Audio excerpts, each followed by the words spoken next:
Բարի երեկո, եթերում է երջանկության մեխանիկան։ Տոները շարունակվում են իրենց հետ բերելով նոր հույզեր, իհարկե նոր ապրումներ եւ ինչու ոչ նոր դժվարություններ։ Այսօր Հայաստանի Հանրապետությունում զարգացել է այն երևույթը, որը կոչվում է բարեգործություն։ Եվ այն մարդիկ, որոնք որ կրողն են այդ երևույթի, կարողանում են բարձր պահել ոչ միայն իրենց ընտանիքի պատիվն ու անունը, այլև իրենց հայրենիքի։ Ես մեծ սիրով ուզում եմ ձեզ ներկայացնել իմ հյուրերին, բայց նախքան այդ սկսելով հենց իմ հյուրի խոսքերով։ Հայերը երբեք չեն մոռանա իրենց արմատները, որոնց հզոր հիմքի վրա յուրաքանչյուրս կառուցում է իր սեփական հայեցի ապրումները։ Ռալֆ Յիրիկյան։ Ինձ թվում է ամեն ինչ պարզ է եւ ես այս տոնական օրը ել ավելի կրկնակի տոնական կերպով ուզում եմ նշել ձեզ հետ իմ հյուրերի հետ միասին, ներկայացնելով Vivassel MTS-ի գլխավոր տնօրեն Ռալֆ Յիրիկյանին, բարի երեկո։ Նրա ընտանիքի բոլոր անդամներին, սակայն մինչև ընտանիքին անցնելը, ասեմ թե մոտավորապես ակնարկեմ թե որքան շքանշաններ, պարգևներ, մրցանակներ եւ շնորհակալություններ նա ունի։ Պատվո շքանշանակիր, Մովսես Խորենացու անվան շքանշանակիր, Անանիա Շիրակացին, Սուրբ Գրիգոր Լուսավորիչ, Լիբանանի նախագահության զրահ, Պաշտպանության նախարարի կողմից պարգև, Գիտությունների ազգային ակադեմիայի կողմից ոսկե մեդալ, տարբեր նախարարությունների մեդալներ, մշակույթ, կրթություն, բնապահպանություն եւ ի վերջո չմոռանանք ամենամեծ պարգևը ժողովրդի սերն է, որը շատ քաղաքական գործիչներ անգամ չեն կարողանում վայելել։ Այսպիսով Ռալֆ Յիրիկյանին կրկին բարի երեկո։ Եվ ներկայացնեմ նրա արգարջան տիկնոջը, Ռալֆի նկատմամբ աստված բարեհաճ գտնվեց եւ 96 թվականին նա հանդիպեց իր երկրորդ կեսին։ Արմիկ Յիրիկյանը աղջկական ազգանունով Սարդասարյան, մասնագիտությամբ բուժքույր է, 3 տարի աշխատել է բուժքույր, որպես բուժքույր Բեյրութ ամերիկյան համալսարանի հիվանդանոցում եւ հետագայում արդեն կհասկանաք թե ինչպես են նրանք ծանոթացել։ Արմինեի կողքին նստած է Սարին Յիրիկյանը, փոքրիկ գեղեցկուհին։ Սարինը 11 տարեկան է, սովորում է Անանիա Շիրակացու անվան ճեմարանում, 7-րդ դասարանցի է եւ որոշել է դառնալ հնեաբան։ Կխոսենք այդ մասին։ Իսկ այս կողմում նստած որդին, տղան, նրանց կրտսերն է։ Նարեկ Յիրիկյանը 7 տարեկան է եւ սովորում է դարձյալ Անանիա Շիրակացի ճեմարանի 2-րդ դասարանում, որոշել է դառնալ շատ հետաքրքիր մասնագիտության տեր մարդ, ավտոգիտնական։ Թե դա որն է, մենք կպարզենք քիչ անց Նարեկից։ Պարոն Յիրիկյան, ասելով բարի գալուստ, մեր տաղավար, առաջին հարցս նախ բարեգործություն ասվածը երկար ժամանակ չէ ինչ զարգացել է Հայաստանում, որովհետև ժամանակին այնքան խնդիրներ ունեին մարդիկ, որ մեկը մեկին օգնելու կարիք ունեին, ոչ թե ընդհանուր ծրագրերով ներկայանալու։ Դուք ինքներդ ինչից սկսեցիք եւ որն էր ձեր առաջին քայլը, մանավանդ ինչ սկզբունքով եք ընտրում, թե ում կարելի է օգնել, ում աջակցել եւ ինչպես առաջ տանել։ Սկզբում ուզում եմ ասել, որ ես շատ համաձայն չեմ բարեգործություն կամ բարեգործբարի հետ։ Դա ավելի ինքը պատասխանատվություն է, ավելի ինքը պատասխանատվության այս ապրումներն ու զգացումներն է։ Հատկապես երբ մենք խոսում ենք ընկերության մասին։ Մենք այստեղ չենք կարող առանձնացնել Ռալֆ Յիրիկյանը Vivassel MTS-ից։ Մենք մեկ ենք։ Եվ հետևաբար ընկերությունը բնավ բարեգործ չի կարող լինի, բայց ընկերությունը կարող է լինի պատասխանատու, այս դեպքում կորպորատիվ պատասխանատու քաղաքացի, եթե կարող եմ այդպես ներկայացնել։ Եվ այստեղ ինչու այս պատասխանատվության զգացումը, ինչու այս պատասխանատվության ուղղությունը, եթե կարող եմ դնել, շատ բարձ է։ Ընկերությունը, որ սկսում է զերոյից, որի շարժիչ ուժը, որ իր ընտանիքի անդամներն են։ Մենք մեր ընկերությունում աշխատող կամ աշխատակից չենք ասում, ընտանիք եւ ընտանիքի անդամներ ենք ասում, եւ որ այս բոլորը հայ են եւ որ այս երկրից են, հայրենիքից են եւ նույնadien երբ այս ընկերությունը օգտվում է տնտեսության բաշարներից, որ ինքը կարողանա զարգանա եւ մեր դեպքում, երբ մեր ծառայությունները օգտագործում են մեր հայրենակիցները եւ այս ծառայությունների դիմաց մեր հայրենակիցները իրենց գրվանից գումար են ծախսում։ Այս գումարը իրենք ամսվա ընթացքում դժվարությամբ են վաստակում, քրդինք են տապում աշխատում, որ ցերկ են բերում ինչ որ մի գումար։ Այդ գումարի մասը դալիս են մեզ։ այս ծառայությունների թիմաց եւ մենք այդ գումարի շնորհիվ կարողանում ենք մեր ընկերությունը ավելի զարգացնենք, ցանցը ընդլայնենք, վերազինենք, արդիականացնենք, աշխատավարձեր վճարենք, ներքին ու արտաքին շուկաների մատակարարներին վճարենք, բաժնետերերին վճարենք, չէ՞, բաժնետերին ալ պետք է ուրախ պահենք, ժպիտը պետք է իրենց թեմքի վրա մնա։ Դե բաժնետերերը չեմ կարծում շատ տխրեն։ Այո, այս ամենը ի շնորհիվ այն ժողովրդին, որ ընդունեց այս ընկերության կամ ընկերության ծառայությունը եւ այստեղ է որ պատասխանատվության զգացումը կա որ մենք պետք է շնորհակալ լինենք ու պետք է շնորհակալություն հայտնենք բայց շնորհակալությունը խոսքով չէ կամ շնորհակալությունը գենաց խմելով չէ գենաց խմելը կամ շնորհակալություն միան հայտնելը բանավոր կյանքում ոչ մի բան չի անի եւ ոչ ալ կկառուցի բայց գործով կկարողանանք կառուցել կկարողանանք ինչ որ ցերկ մեկնած լինել, կկարողանանք մեր մասնիկը ունենալ կառուցելու ավելի գայուն, բարեկեցիկ հարթակներ, սոցիոգենսաղային ասելով, որը ավելի ուժեղ ավակա կհանձնի այսպիսի երեխաներին։ Եվ այստեղից է գալիս այն պատասխանատվությունը, որ մենք չենք կարող գտնվել անդարբեր եւ ուզեցինք անպայման մեր ցերկը մեկնել ու դա բնավ բարեգործություն չէ։ Պարոն Հիրիկյան, որքան էլ իհարկե շատ ճիշտ նշեցիք, որ մեծ կորպորատիվ ընտանիքի մասնիկն եք բոլորդ եւ դուք էլ կրողն եք այդ պատասխանատվության, որը մենք պարզապես որպես մեծ շնորհակալություն ասում ենք բարեգործություն եւ որքան էլ հարմարեցվի եւ համաձայնեցվի Vivace MTS-ի հետ, միևնույն է գործողությունների անմիջական կրողը եւ թիրախը, թե լավի եւ թե վատի դուք եք հանդիսանում ակամայից։ Հետաքրքիր է այս պարագային ձեր կինը ինչպես է կարողանում ձեզ օգնել կամ ուղղորդել կամ գուցե երբեմն պահպանել ու պաշտպանել այսքան գերուշադրությունից։ Արմիկ Սկիզբը մենք երբ որ առաջին անգամ երբ որ Հայաստան եկանք, Ղարաբաղ մնացինք 2 տարի, այսինքն այդ սկզբնական տարիները, օրերը դժվար էին, այդ առումով որ ադապտացվելու։ Նախ ասենք թե ես Շրաֆին ասում էի, որ օդարությունը դժվար է, ասում է հայրենիքի մեջ մի էսել որ օդարություն է, այսինքն երբ որ ասել կուզեմ, երբ որ շատ երկար ժամեր իրենք գործով, ասենք մի քանի ժամ գալիս հանգստանում էին, այսինքն ես երեխայի հետ մի քիչ անհանգստանում էի, որ միայն ինձ էր տեսնում, այսինքն հայրիկի հետ շփումը չգար երկար օրեր, երկար շաբաթներ ու երկար ամիսներ կրնամ ասել, մինչև որ այդ բոլորը, ասենք դեղ հասցուցին, այսինքն գնոջ մգողմե կամ մայրմը ավելի ինքը խոհեմ պետք է լինի, ավելի հասկանա, հասկացող լինի եւ համբերադար լինի, որովհետեւ ինքը կգան դժվար օրերին, ասենք նե Ռալֆը միշտ գնշե իր խոսակցությունների մեջ եւ շնորհակալ գլա, գիտեմ ես էլ այդ բոլորը արել եմ, չգիտեմ եթե հիմա լինեի Կարող չդիմանեք, կարող Մենք այսինքն երբ որ որոշումը ընտրեցինք, Ռալֆը եկավ տուն, ասավ Ղարաբաղ գերտաս, ասի գերտանք, այսպես 10 րոպեի մեջ միասին խոսեցինք ու որոշում կայացրեցինք, բայց չգիտեինք ուր ենք գնում, ինչ էր մեզ սպասում։ Այսինքն գենցաղի հետ կապված, այսինքն արորյայի հետ կապված կամ նույնիսկ հիմա անգամ մտածողության հետ կապված, ինչու ոչ։ Այո, բոլոր ուղղություններով։ Ինքը ինչպես եղավ, ես առաջին անգամ որ ժամանացի հայրենիք, եթե կարող եմ ասել, օգոստոս 22/2001-ն էր։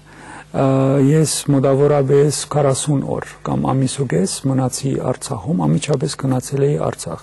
Մնացի Արցախում, այդ ժամանակահատվածում կարողացա լրիվ հասկանալ եւ համագերբվել միջավայրի հետ։ Ես պատրաստ էի, ես իմանում էի ինչ կա եւ ինչ չի կա այնտեղ, բայց այդ լրիվը իրեն չեմ փոխանցել, չեմ ասել։ Բայց երբ վերադարձա Բեյրութ, մի քանի շաբաթ անց արդեն նորից իր հետ որ խոսեցա, ասեցի պետք է մենք գնանք, առաջարկը կա, բայց մի 6 ամսով, ոչ ավելի, արդեն 10-րդ տարին է։ 10 րոպեվա ընթացքում որոշումը կայացվեց եւ արդեն 10 տարին անցավ։ Համաձայն եք, որ երբ գալիս ես Հայաստան, քեզ թվում է թե ինչ հանգիստ է, ինչ հանդարտ է ընթանում մեկ էլ մի քանի օր անցնում է եւ դու հասկանում ես, որ մի գժական տեմպի մեջ ես հայտնվել, որից բրծում չունես ու մեկ էլ այո 10 տարի անցավ։ Ձեր կյանքում էլ այդպես եղավ։ Գիտեք ինչպես է, մենք երբ որ ասենք Լիբանանից հասնում էինք Երևանի օդագայանը, նույնիսկ մենք ժամանակ չունեինք, որ Երևանը տեսնեինք։ Միանգամից նույն առավոտ պետք է միանգամից գնայինք Ղարաբաղ։ Այսինքն Ռալֆը մեզի չէր թողում այսպես շունչ քաշենք։ Նախ գործերը վերջը մենք։ Այդպես էր մեր կյանքը։ Վերջը 2005-ին, երբ որ որոշեց այդ ժամանակ ես Լիբանան էի, որ որոշեց, որ Երևան պիտի հաստատվի ու Վիվասելը պիտի սկսեն, այսինքն այդ մի քանի ամիսները նորից դժվար էին, Նարեգը նոր ծնած էր, մենք Լիբանան էինք, վերջը վերջնական 2005-ին մայիսին վերջնական եկանք Երևան։ Ես ոչ միայն ես, այլև մեր բոլոր հեռուստադիտողները վստահ եմ ուրախ են Արմիկ, որ ձեր որոշումը վերջնական վերադառնալն էր այստեղ, որքան էլ որ տեխնիկական խնդիրներ կան եւ մի քիչ անհամաձայնություն, թե հասարակության, թե կենսաղային առումներով։ Ռալֆ, անդրադառնանք ձեր կենսագրականին, վերադառնալով դեպի մանկություն։ Դուք ծնվել եք Բեյրութում։ Կխնդրեի խոսել ձեր ընտանիքի մասին, ձեր արմատների եւ ձեր Բեյրութի իրականության մասին, որից հետո հասկանանք այդ տարբերությունը եւ արդեն կմտնենք Արմիկի իրավիճակի մեջ։ Այո, ծնվել եմ Բեյրութ 1967-ին նոյեմբեր ամսում։ Շատ բարձ ու հասարակ ընտանիքի զավակ, մենակ չէի, ունիմ երկու եղբայր, երթվորյակ են, Փիերը եւ Պոլը, եւ ունիմ քույր Միրեյը, 4 զավակի ընտանիքից ենք։ Հաճախել եմ եղբայրներուս եւ քույրիս հետ հայկական դպրոց Մանգաբարդեզից մինչեւ ավարտելը Գևորգ Չատալվաշյան սկային վարժարաններ այդ ավարտելուց հետո 11-րդ դասարանը 13-րդ դասարանը նորից հայկական վարժարան կենտրոնական բարձրակույն վարժարաններ 13-րդ ավարտելուց հետո արդեն Բեյրութի ամերիկյան համալսարանը հաճախել եմ ու ավարտել եմ 2 անգամ տնտեսությամբ եւ բիզնես ղեկավարումը այդ արդեն 91-ի եւ 92-ի դարիներն էին այս արանքում է որ ես համալսարանում արդեն Արմիկին առաջին անգամ տեսա այնտեղ ալ ուրիշ պատմություն կա չէ դուք անդրադառնանք եւ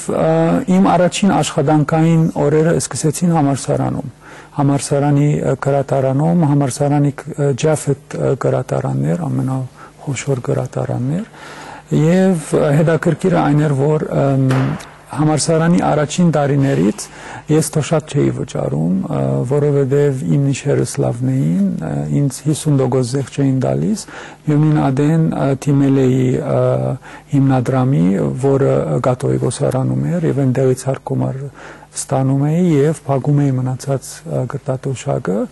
եւ աշխատելով համալսարանում ամսվա վերջ, երբ ուսանողները կանգնում էին կանցաբահի դիմաց որ փող վճարեն ես կանգնում եի որ փող ստանամ այդ շատ դուր է եկավ հագարակն էր մինչև վերջնական ավարտելը առաջին աշխատանքս եղավ իսկական կյանքի մեջ կարող եմ ասել որովհետև ինչքան որ ասենք համալսարանում աշխատանքը հովանավորված է մոտավորապես առաջին աշխատանքս եղավ համագարկչի օպերատոր գահույքասրահի մեջ մոտավորապես 12 ժամ աշխատանքային օրեր այդ օրը ունեի կես ժամ դատար կեսօրին որ կարողանայի իմ կեսօրվա հացս ուտեի մի քանի ամիս հետո արիտ տրվեցավ ինձ որ մեկնեմ արտասահման ու աշխատեմ արտասահմանում արաբական երկիր Կատարում եւ այնտեղ սկսեցի աշխատանքս իբրև կարդողար այն ժամանակվա այն խումբի կամ գրուպի դերի դու կարդողարը վերջը անցա դերի գրասենյակի կարդողարը եւ կամաց սկսա բարձրանալ աշխատանքով եւ հնարավորություն եղավ որ այդ խումբը կամ գրուպը ուներ խորհրդական ընկերություն, այդ խորհրդական ընկերության ծանոթանալով իրենց մոդալ անցա եւ այնտեղ management consulting որ ասում են, այնտեղ զգացա ուրիշ տեսակի հմտությունների դիրաբետել եւ ավելի հասկանալ ինչ է նշանակում management եւ ինչ է նշանակում ընկերությունների բժիշկ լինելը, որը management consulting-ը վերջավորության ընկերությունների բժիշկ է, որը պետք է կանխի հիվանդությունները, ոչ թե թողնի կան հետո բուժի։ Այո, եւ փորձը զարգանալու սկսավ, իդ վերադարձա կատար ավելի բարձր պաշտոնի, որ կարողանամ այդ խորհրդական ընկերության գրած տեղերը ճիշտ օգտագործեմ, որ բուժենք այդ գրուպը եւ ավարտելուց հետո նորից վերադարձա այդ խորհրդական ընկերության, որը գտնվում էր Կիպրոսում եւ այստեղ 93-ից մինչև 99-ի սկիզբը Կատար Կիպրոս է այս երկու աշխատանքի վրա եւ Կիպրոսում ուրիշ պաշտոն դրվեցավ ինձի, որտեղ սպասարկման ոլորտում էր, որտեղ հաջախորդների հետ էր կապված, որտեղ այդ ընկերության մյուս մասը հրաբարակում էր քրքեր, հրաբարակում էր այնպիսի տասակերքեր, որտեղ նորից ընկերությունների սովորացնում էր, թե ինչպես պետք է վարվել աշխատակիցների հետ, ինչպես պետք է կառուցել ընկերությունը, ինչպես պետք է գնումներ կատարել եւ այլն եւ այլն։ Մինչև Արմիգը միացավ ինձ այստեղ ես կսկսեի տալ դադար այդ 92-93-ից մինչև 96-97 անցումների ցածկերի ժամանակ եւ այն պատմությունը, որի մասին պարոն Յիրիկյանը նշեց, ասաց դուք կանդրադառնաք, համալսարան, ուսումնական տարիներ եւ առաջին հանդիպում, ինչպես դա տեղի ունեցավ։ Մենք ուրեմն համալսարանը հանդիպեցինք, դակավին ուսանող տարիներին էր, ու Ռալֆը մի հատ դասընկեր ուներ դպրոցից, որ իմ եղբոր ընկերն էր։ Ու ինքը միշտ Ռալֆին ասում էր, որ Արմիգը նույն համալսարանն է աջախում, ու ինքը մի անգամ ասել է, որ Արմիգին ասես, որ եթե ինձ տեսնի, ասե որ ես եմ Արմիգը, որովհետև մեծ հայկական ասենք ուսանողներ կային թիվով, ու այդպես ես մոտեցա, ծանոթացա, վերջը նույն դարվա վերջ Ռալֆը պիտի ավարտեր առաջին իր դիպլոմը ու իմ մի հատ ընկերուհի ունեի, որ ինքն էլ ավարտում էր ու ես շատ ուզում էի, որ այդ արարողության ներկա լինեմ եւ շատ դժվար էր, որ դոմս վերցնենք, ուրեմն խնդրեցի մեր ընկերոջմեն, որ եթե Ռալֆի միջոցով կարող ենք դոմս ապահովենք եւ ինքը մեծ սիրով ինձ դոմս ապահովեց ու ես որպեսի բացերքերով չերթամ վարդ վերցրել էի իբր շնորհավորել թե իրեն շրջանավարտ լալու համար եւ դոմսի համար եւ մեր կարծես առաջին հանդիպումը այնտեղից սկսավ բայց վերջը նորից դարիներ անցավ իրար չէինք տեսել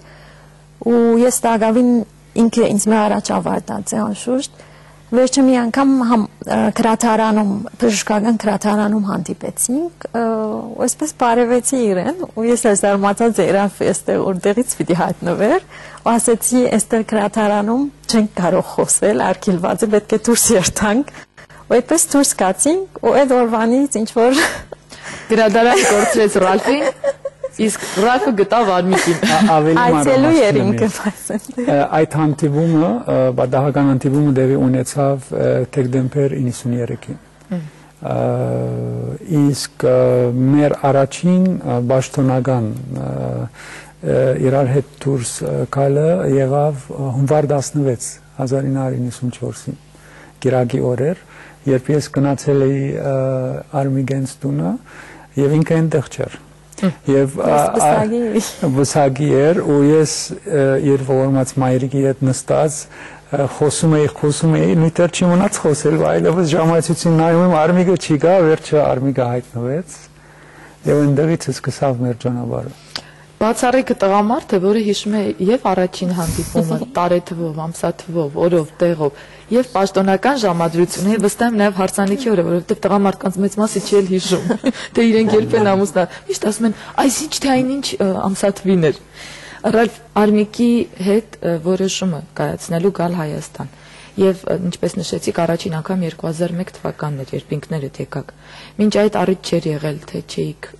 կարողանում գալ ոնց որ պետք է ինչ որ մեկը ասեր չէ նաեւ Ինչն էր բուն պատճառը, որ մինչ այդ չէի կարողանում գալ։ Որովհետև ես արտասահմանում էի, ինչպես ասեցի, Մինչև 92-ին, որ ավարտեցի երկրորդ դիպլոմը եւ դեղական շուկայում աշխատում էի, վերջը որ արիթը դրվեցավ ինձ գնալ աշխատել արտասահման, դա արդեն փետրվար 93-ն էր։ Եվ այն ժամանակից աշխատանքի պատճառով եւ գիտեք երիտասարդը որ ճանապարհի սկիզբն է ուզում է ամեն ինչ անել որ արագ քայլելով ինքը դեղ հասնի եւ ընտանիք կառուցի եւ սպառված կլինի եւ ամեն մտածելակերպը այն ուղղվածությամբ կլինի չնայած Արցախյան շարժումը արդեն գար լուրերից տեսնում էի բայց որտեղ որ ես աշխատում էի այդ արաբական միջավայրում դրանից չէի կարող բացել որովհետև իրենք հակահայկական էին ավելի ու ես տեսնում էի թե ինչպես արտահայտվում էին ինչպես կարծիքներ էին այսպես խոսում ու չէի կարողանում խոսել որովհետև մենակ ոչ թե միայն հայ լինելով այլ քրիստոնյա լինելով ավելի լավ էր ես դրանից պահեի իմ մեջս պահեի ու աշխատանքս շարունակեի բայց առաջին հնարավորության անմիջապես ես նետվեցի եւ ավելի ասեմ երբ ինձ առաջարկեցին Լիբանանում որ վերադարձանք Լիբանան 99 մարտին այնտեղից է որ իմ հերահաղորդակցության ոլորտի մեջ աշխատանքի փորձը սկսեց ես ներսից վարվում էի անպայման ուզում էի գնալ հայրենիք Արցախ բայց մի քիչ ավելի ծանրացուցի ինքս որովհետև ուզում էի անպայման ընտանիքս լիներ իմ հետս որ պայման տնեմ իրենց առջև իմանալով որ իրենք ուրիշ ելք չունին պետք է հայ երիտասարդը ուղարկեն այնտեղ որովհետև նախքան ինձ ուղարկելը ուրիշ երիտասարդի ուղարկել էին ոչ հայ եւ չի կարողացավ եւ իրենք հասկացան որ դա ճիշտ որոշում չէր որովհետև հայի ունի սպეციფიկ մտածողություն եւ պետք է հասկանաս դա եւ ինքնության զգացումների հարց կա այստեղ եւ այսպես արդեն երբ հնարավորություն եղավ անմիջապես եւ այդ պատճառից ելնելով ես երբ 40 օրը անցկացուցի վերադարձա Բեյրութ եւ Արմիգին ասում էի ամեն ինչ չպատմեցի Արմիգին որովհետեւ ես հալ ուզում էի որ ինքն ալ կա եւ այնտեղ սկսի բացահայտել ու տեսնել եւ շատ լավ իմանում էի որ ինքը կհամագերբվի որովհետեւ մենք դժվար դարիներ ունեցել ենք երբ ամուսնացանք մենք հոկտեմբեր 6-96-ին ենք ամուսնացել ամուսնությունից հետո ես եւ ինքը իրար հետ չէինք ես արտասահմանում էի աշխատում էի ինքն ալ չէր կարողանում իր աշխատանքից դուրս գալ որովհետեւ այնտեղ աշխատանքային պայմանագիրը իրեն 3 տարով կապում էր մենք իրար մեջ հերու մնացինք մինչեւ հոկտեմբեր 98-ը հոկտեմբեր 98-ից հետո է որ միացանք ու ինքը եկավ իմ մոտ Կիպրոս եւ տեսնելով թե ինչպես էր իրավիճակը իրեն համար Կիպրոսում շատ դժվար էր որոշեցինք վերադառնալ Լիբանան ոնց որ ճակատագիր է Լիբանան վերադարձանք այդ ընկերության մեջ աշխատելու համար ես հերահաղորդակցության ոլորտում եւ այնտեղից դուրը բացվեց թեպի հայրենիք եւ անմիջապես առանց երկու անգամ մտածելու գնացինք թեպի հայրենիք ես անչափ ուրախ եմ որ այդ պատահականությունների հաջորդականությունն ունի վերջո այնպես արեց, որ այսօր մենք մեր տաղավարում այս հրաշալի հյուրերին ենք հյուրընկալել։ Արմիկ, ձեր երկու երեխաներն էլ ծնվել են Լիբանանում են ծնվել։ Փաստորեն այն ժամանակ երբ դուք եկաք մի պահ այստեղ, հետո էլի գնացիք։ 2001-ին, որ եկանք Ղարաբաղ, սանը 6 տարեկան էր։ Մանկության քաղաքն է։ Իսկ հետո արդեն Արիկը ծնողից 2 տարի հետո երբ որ ինքը 3 տարեկան ամբողջացուց անպայման ուզեցինք Լիբանան երթալ, որ ինքը մի քիչ մանկապարտեզի երեխաների հետ շփում ունենա։ Որոշեցինք գնալ ժամանակավոր ու ես ընթացքում Նարեգին հղի էի ու Նարեկն էլ Լիբանան ծնվեց, վերջում մի քանի ամիս հետո վերջնական նորից Երևան տեղափոխվեցինք։ Հաստատ 3 հանրապետությունների քաղաքացի են երեխաները։ Ակամայից դառնում։ Այդպես է, չէ՞։ Հետաքրքիր է, Սարին, հիմա արդեն Հայաստանում եք ապրում, կոնկրետ Երևանում, բայց մինչ այդ ինչ տպավորություններ ուներ, ընդհանրապես ինչ հետաքրքրություններ ունես, ընկերներ, ինչով ես սիրում զբաղվել։ Ընկերներ ունեմ, զբաղվում եմ։ Ինչ եք խաղում ընկերների հետ։ Դպրոցում չենք հասցնում խաղալ։ Հա, շատ են չէ դասերը։ Երբեմն շաբաթ կիրակի օրինակ հանդիպում ենք իրար հետ։ ճաշ ենք ուտում։ Իսկ ինչ որ առարկաներն ես սիրում։ Սիրում եմ աշխարհագրություն, պատմություն, հին դարերի եւ նոր դարերի, գրականություն, կենսաբանություն։ Շատ լավ աղջիկ ես, Արինա։ Իսկ որոշել ես դառնալ հնեաբան։ Հենց ինչն է հետաքրքրում այդ մասնագիտության մեջ։ Հետաքրքիր որ պեղումներ անում են, նոր բաներ են գտնում։ Գիտես ինչքան պեղումներ կան ու ինչքան հետաքրքիր երևույթներ, որ դեռ չբացահայտված են Հայաստանում։ Շնորհակալություն, Սարին, հայրիկի եւ մայրիկի հետ ընկերներ եք, թե ավելի շատ ծնող եւ աղջիկ։ Թե ընկեր, թե ծնող աղջիկ։ Հա։ Իսկ երբ որ առիթ է լինում ինչ որ խորհուրդ հարցնելու, մայրիկին ես դիմում, թե հայրիկին։ Երկուսին էլ դիմում եմ։ Այնուամենայնիվ Սարին ավելի ում հետ է ավելի մտերիմ։ Երկուսիս հետ, բայց ավելի ես եմ լինում երեխեքի հետ։ Ռալֆը մի քիչ ավելի լուրջ է երեխեքի հետ, Շուկը մի քիչ ավելի ծանր է։ Հայրավարի։ Նարեկ, կասես ինձ ավտոգիտնականը ո՞րն է։ Հալա, այդ նոր մասնագիտությունն է։ Ավտոգիտնականը պատրաստում է նոր ավտոմեքենաներ։ Օ։ Իսկ դու արդեն գիտես ինչ մեքենա ես ուզում պատրաստել։ Այո, Ձևը այո, մեծ մեքենա, հա, մեծ, ջիպի տեսակի։ Հա։ Իսկ ինչ գույնի ես սիրում։ կարմիր։ Կարմիր մեքենա։ Ապրես, ուրախացա։ Նար, Երևանում ունես ընկերներ։ Հա, Ինչ խաղեր եք խաղում նրանց հետ։ խաղում ենք գողմիլիցա, երբեմն բռնոցի, բաբզոցի, Ցածկապարան, ռեզին, հա, երկար խաղեր։ երկար խաղեր։ Լավն էր, լրիվ գիտի, հավալայել եք խաղում։ Այն որ կռանում են, իրար վրայով ցածկում են։ Չէ։ Դե լավ, հետո ձևը կասեմ։ Նար, իսկ ֆուտբոլ խաղում եք։ Երբ որ արձակուրդ է լինում իրար մոտ ենք գնում, հա։ Հասկացա։ Նայել ես մեր վերջին խաղերը հավաքականի։ Հա։ Լավ են, չէ։ Հա։ Շնորհակալություն։ Մենք հասկացանք, որ Նարեկը սիրում է երկար խաղեր։ Ռայվ, Արմիկ, ձեր սերնդի եւ ձեր իրականության խաղերն այստեղ այլ են։ Վստահ եմ, որ Լիբանանում տարբեր են եղել։ Երբ որ պատմում են, թե ինչ խաղեր են խաղացել, ձեզ համար զարմանալի չի, կամ հասցնում եք հետևել, թե ինչ են խաղում։ Այս օրերուն մի քիչ խաղալու ժամանակը ավելի գարձես քչացել Դե անշուշտ ամանոր իր բոլոր Այո, բայց արձակուրդներուն ավելի ազատ են երեխեքը, դրսում մի քիչ ավելի են ժամանակ անցկացնում, բայց դպրոցի ժամանակ մի քիչ դժվար, ավելի խաղերը ներսն են լինում դան մեջ։ Դուք բուժքույր եք, բժշկական ուղղությամբ, Ռալֆը ինչպես նշեց, տարբեր տնտեսությունների եւ կոմպանիաների բժիշկն է։ Երեխաների մասնագիտության հարցում, հա, որքանով եք նրանց ուղղորդելու կամ ի վերջո որոշեք, որ ոչ, ավտոգիտնական պետք է չդառնաս։ Գարձեմ դակավին որքան ավելի բարձր դասարաններում լինեն, ավելի հստակ կլինի իրենց կողմնորոշման քիծերը, եւ մենք որքան որ կարող ենք իրենց ուղենք, այդ ուղղությամբ պետք է աշխատենք, բայց այդ մասնագիտությունը, որ իրենք սիրում են, այդ պետք է ընտրեն։ Այսինքն ծնողի թելադրությամբ պետք չէ լինի, որովհետեւ հաջողություն գտնեն իրենք, որովհետեւ տեսնում ենք շատ անգամ, ասենք մի ջուրում ինչ որ ավարտած մարդիկ, բայց վերջը գալիս են Այո, տարիներ անց իրենց առաջին ցանկությանը։ Շատ ճիշտ է, պարոն Յիրիկյան, Յիրիկյան ազգանունը հիրիկ ծաղիկի հետ կապ ունի։ Երկու մեկնաբանություն կա այստեղ, նախկիները Ադանայից են, Կիլիկիայից, եւ այստեղ մի պատմություն ասում է, որ այնտեղ կար գյուղ, որու անունը Յիրիկ էր, եւ այնտեղից է գալիս այս ազգանունի բացատրությունը,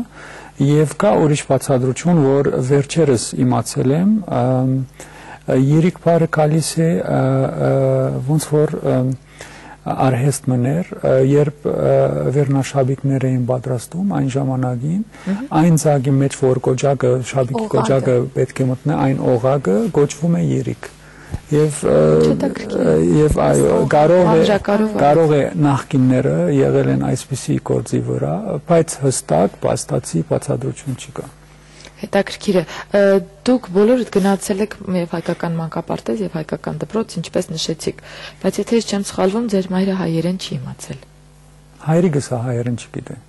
Չնայած ինքը հայ է, բայց հայերեն չի դիրաբեդում, որովհետև ինքը ծնվեց ոչ հայկական միջավայրում եւ հաճախել է ոչ հայկական դպրոց եւ հետեւաբար ինքը հայերեն չգիտի եւ դա իր մեջ մինչեւ այսօր մեծ ցավ է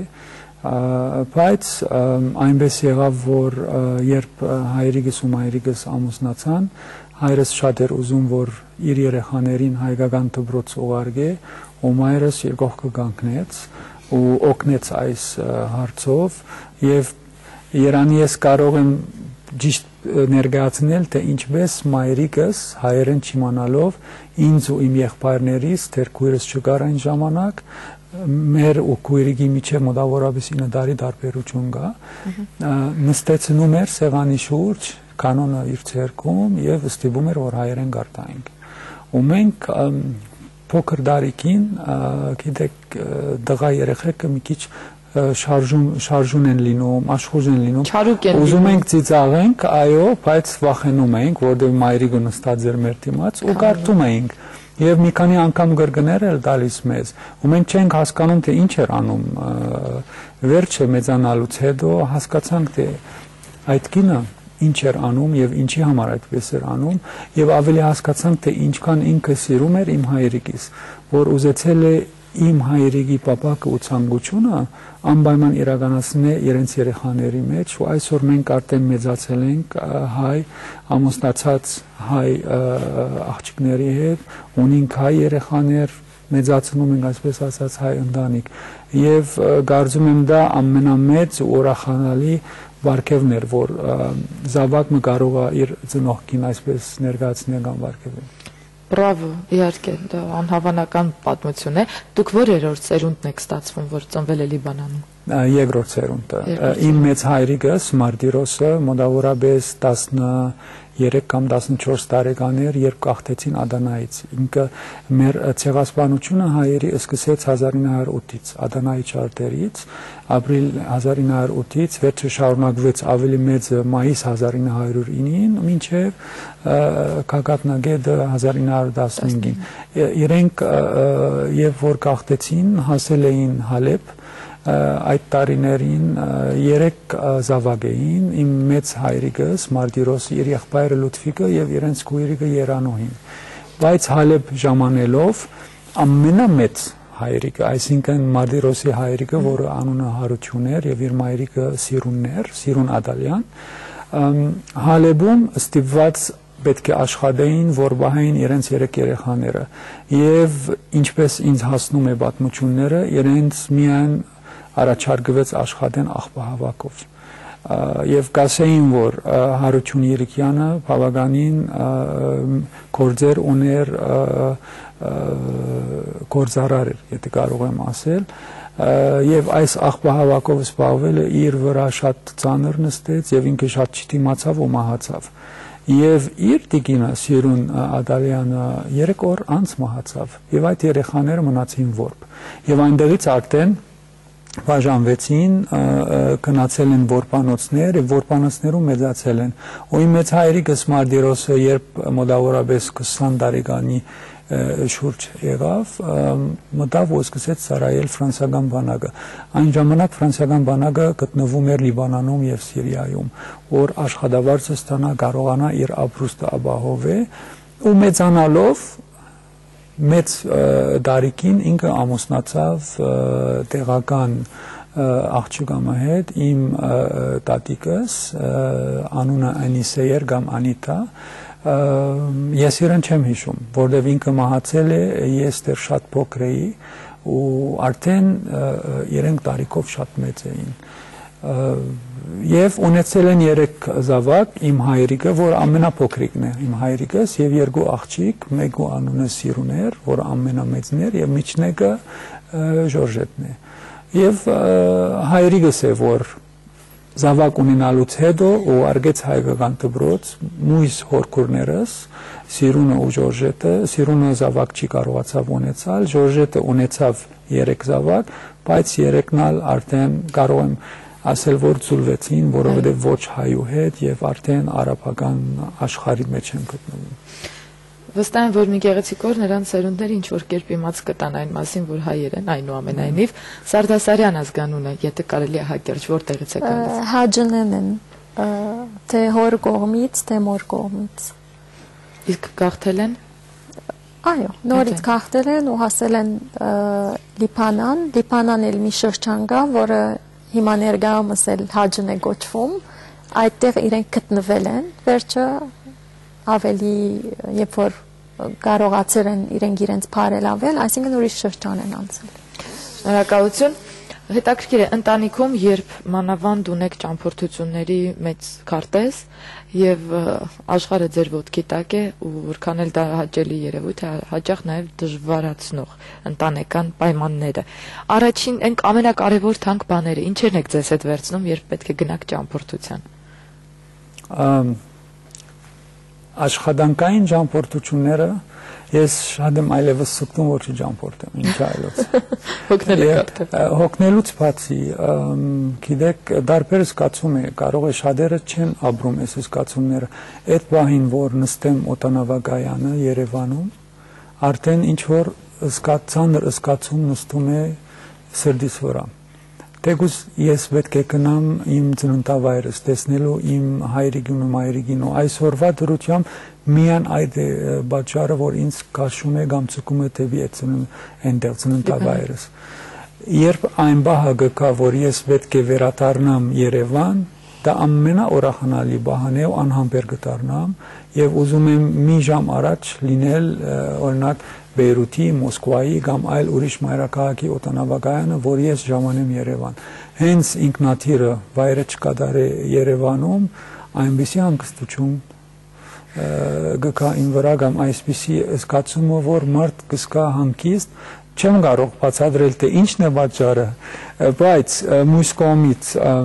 ինչ կդանեմ իմ հետս, գիտեք, նկար տանելով չէ կամ միտքի մեղջ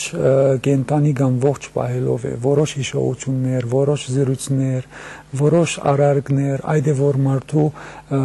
մեջ կմնա ողջ ու կենտանի, բայց եթե ինքը պիտի պահե իր մոտը, իր դան մեջ պետք է պահե։ Օրինակ մեր դան մեջ կա նկարներ առաջին սերունդի, երկրորդ սերունդի, երրորդ սերունդի, չորրորդ սերունդի մեր ընտանիքի, որ ես պատմությունը դիրապետում եմ։ Օրինակ ես ներկայացնում եմ չորրորդ սերունդը, եթե մենք խոսենք Հարություն Երիկյանից սկսած, բայց գաղթից հետո ծնված երկրորդ սերունդն ենք մենք, իմ երեխաները երրորդը, այդ նկարները, այդ գաբը, այդ ընտանիքի ծառը, եթե գա դան մեջ, դա շատ կարևոր է հատկապես երեխաների համար, որ տեսնան ու սովորեն։ Շնորհակալ եմ անչափ, Արմիկ, ըստ էության պարտադրված եկաք, որովհետև աշխատանքային փաստներ, ամուսնու այստեղ լինելն էր եւ դուք որպես իրական հայկին, որը սիրում եւ մեծարում էր ամուսնու, եկաք։ Իսկ այսօր արդեն ձեզ հարմարավետ միջավայրում եք զգում։ Թե էլի կային օտարությունը։ Ղարաբաղը մնալնից, ապրելնից ինչ որ մեզի immunity տվավ գրնամ ասել, երբ որ Երևան եկանք, ես միշտ ասում եմ, այստեղ դրախտ է, այսինքն այնտեղ նույնիսկ մանկական սրճարաններ չկային, որ ասենք երեխուն դանեինք ու երեխաների հետ շփվե։ 2001-ին ճիշտ եք, բայց հետո արդեն մեծ փոփոխություն եղավ։ Մեր կալեն հետո գերեվի։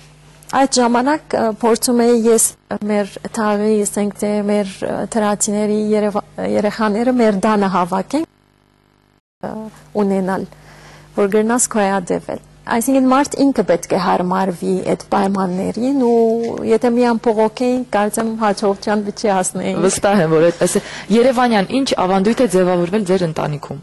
Օրինակ, այստեղ շատ տարածված է, չէ՞, կիրակի օրերը խաշ կամ շաբաթ օրերը, չգիտեմ, ընկերներով հավաքվել։ Իմիջի այլոց խաշը ես չեմ կարող, չեմ հավատում, թե ինչպես խաշ ուդում են մարդիկ այստեղ, որովհետև ինքը էությամբ խաշը իր բաղադրիչներով բավականին ուժեղ խնդիր է կոլեստերինով կամ կոլեստերոլով եւ ես ունեմ կոլեստերինի խնդիրներ ունեմ, փորձում եմ միշտ խուսափել եւ դունը ունենք ուժեղ բժիշկ, որը միշտ հսկում է ու միշտ հետևում է եւ այսպիսի սովորություններ կամ ավանդույթներ մենք միշտ փորձում ենք բահել հերու, որովհետեւ Այսինքն ձեր տանը չկա նաև երշիկ, չկա նրբերշիկ։ Մեկ լինում է, բայց փախստական է։ Թաքուն։ Առողջ տեսակներն ենք ընտրում։ Օրգանիկ սնունդ, երեխաների համար հատուկ նախատեսված ճաշեր։ Այո, եւ արմիգը Միշտ դանը ջաշ է լինում, այսինքն եթե այդ լինում է, ասել է որ որոշ չափով առողջ է սնունդը, եթե միշտ դրսից չի ուտվում, բայց լինում է որ շաբաթ կիրակի ասենք դրսում ենք լինում, մեկ լինում է ասենք դրսից պիցա ենք պատվիրում, այդպես չէ որ 100% ինչ որ չես կարող պահպանել, այս օրերին դժվար է։ Եվ լավ է որ չեք պահպանում, դրսի ուտելիքն էլ է համեղ, ցուցաներն էլ։ Ինքը շատ համեղ է։ Մի շրջան ես շատ էի սիրում դրսից ուտել, հատկապես ոչ Հայաստանում, երբ որ արտասահմանում էի ու կարծեմ դա սխալ էր։ Fast food։ Կարծեմ fast food-ը, այո։ Պարոն Երիկյան, դուք սիրում եք fast food։ Երևակայեցեք 93, 94, 95 թվականներուն, երբ մարդ աշխատանքի էր լինում ժամը 6-ին առավոտ եւ մոտավորապես ուշ երեկոյան ժամը 11-ին գնում էր դուն։